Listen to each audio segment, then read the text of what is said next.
7.7 train supervisors and managers. അതായത് ഇതിൽ training വളരെ ഇമ്പോർട്ടൻ്റ് ആണ്. പഴയ നോർമൽ ഒരു മാസ് പ്രൊഡക്ഷൻ രീതിയിലല്ല, എല്ലാവരെയും പ്രോപ്പർ ട്രെയിനിങ്ങും ക്ലാസ്സും കൊടുക്കണം.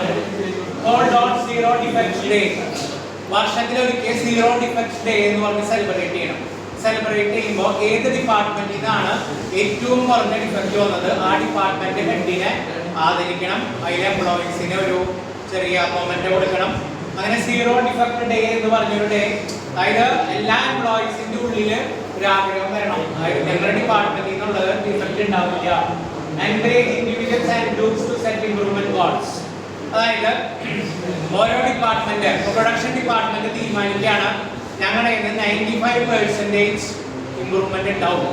അതായത് 10% ആണ് ഡിസ്കൗണ്ട്, അത് ഞങ്ങൾ കുറച്ച് 5%ലേക്ക് കൊണ്ടുവരും. അപ്പോൾ അവിടെ ഒരു കോമ്പറ്റീഷനായി. അപ്പോൾ അടുത്ത ക്യൂറിംഗ് ഡിപ്പാർട്ട്മെന്റ്, അടുത്ത ഡിപ്പാർട്ട്മെന്റ് തീരുമാനിക്കുകയാണ് ഞങ്ങളുടെ ഇപ്പോൾ 8% അത് ഞങ്ങൾ 3% ആക്കും. അപ്പോൾ അങ്ങനെ ഒരു ഹെൽത്തി കോമ്പറ്റീഷൻ എപ്പോഴും ഉണ്ടാവുന്നത് നല്ലതായിരിക്കും. ഒബ്സ്റ്റക്കിൾ റിപ്പോർട്ടിംഗ്, ഇനി എംപ്ലോയീസിന് ഈ ക്വാളിറ്റി വരുത്താൻ അല്ലെങ്കിൽ ടോട്ടൽ ക്വാളിറ്റി മാനേജ്മെന്റ് ഇംപ്ലിമെന്റ് ചെയ്യാൻ എവിടെയെങ്കിലും എന്തെങ്കിലും ബുദ്ധിമുട്ട് അനുഭവപ്പെട്ടിട്ടുണ്ടെങ്കിൽ അത് മാനേജ്മെന്റ് റിപ്പോർട്ട് ചെയ്യണം. റിപ്പോർട്ട് ചെയ്യാതെ അത് അങ്ങനെ വെച്ച് പോയിട്ട് കാര്യമില്ല. Recognise and appreciate all participants, അതായത് ഈ TQM-ൽ പങ്കെടുക്കുന്ന എല്ലാവർക്കും ഒരു ജോലി അല്ലെങ്കിൽ ഒരു മാസ ശമ്പളം അല്ല ഈ കാര്യം.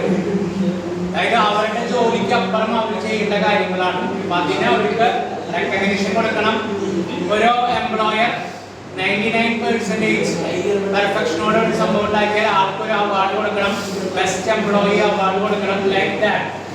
Then establish quality council. നമ്മൾ നേരത്തെ പറഞ്ഞ പോലെ ഇടയ്ക്കിടയ്ക്ക് ക്വാളിറ്റി കൗൺസിൽ ഫോം ചെയ്ത് ഇംപ്രൂവ്മെന്റ് വരുത്താനായിട്ട് എന്തൊക്കെ വേണ്ടതെന്നുള്ളത് ശ്രദ്ധിക്കണം. Do it over and again. അതായത് എപ്പോഴും കണ്ടിന്യൂസ് ഇംപ്രൂവ്മെന്റ്. നമ്മുടെ ആഗ്രഹം ഓരോ ദിവസവും കമ്പനിയിലെ പ്രൊഡക്റ്റിന്റെ ഇംപ്രൂവ്മെന്റ് കൂടി വരണം എന്നുള്ളത് ആയിരിക്കണം. അപ്പൊ ഇത്രയാണ് ക്രോസ്ബി. അപ്പൊ ഞാൻ പറഞ്ഞു കഴിഞ്ഞ ക്ലാസ്സിൽ ഡെമ്മിംഗ് ആണ് ഡിസ്കസ് ചെയ്തത്. ഡെമ്മിംഗ് അതിന്റെ ചോയ്സ് ക്രോസ്ബി, ഇതാണ് 16 മാർക്കിന് വരാറുള്ളത്. നിർബന്ധമായി ഇത് പഠിച്ചിരിക്കണം.